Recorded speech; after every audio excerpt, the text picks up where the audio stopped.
You like it? Pretty cool, dude.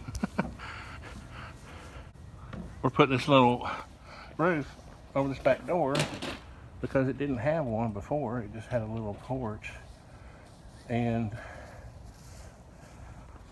we came up with this idea to put the ceiling material on the bottom, on top of the beam, on the bottom of the rafters, so that we wouldn't have to notch it around all that after the rafters are up. So I think that's pretty good. This is Western Red Cedar. This column, where's my finger? There it is.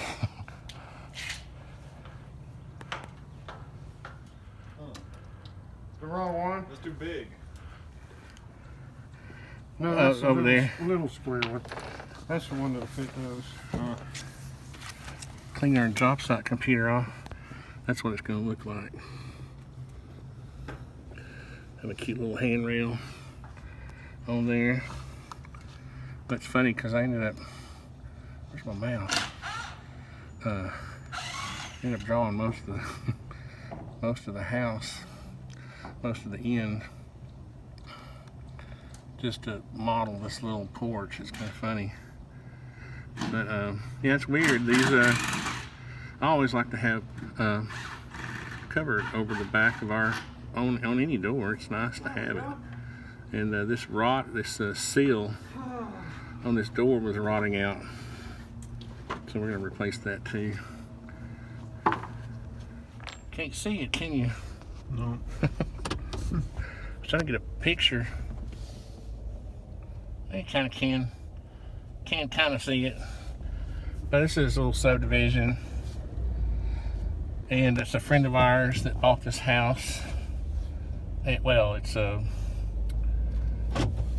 that's complicated, isn't it, Barry? I was gonna say anyway. The lady has been. Why am I getting myself into this? I shouldn't even have mentioned it. The lady was married to 2 different people I know. I know both of them, and they're both friends of mine. Anyway, but sequencing that those rafters allowed us to avoid a lot of work after the fact. Because imagine setting those rafters on top of the beam, Barrett. Now you got to cut that tongue and groove on both sides of the beam and around that column. Yeah. And none of it's flush, so you would have had to you'd have had joints in places. And this way, it's a lot cleaner. There's not going to be any interruption in the ceiling material.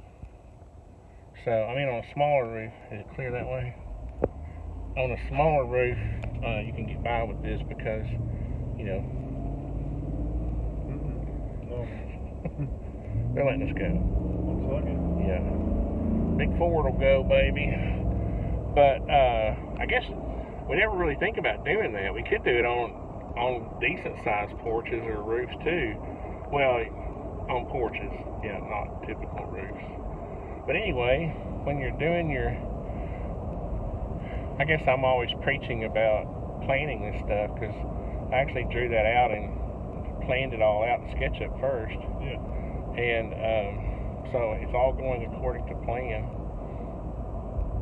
And I noticed that they only had 1x6 fascia boards, so we ripped down the 2x6s so that by the time we put the ceiling material, which is 3/4 inch thick, and the decking, which is 9 or 7/16, that the fascia board would still cover that. That's the other thing we planned on too. See, if we'd have just used a 2x6 with all that other stuff, it would have been wider and it would have been bulky looking.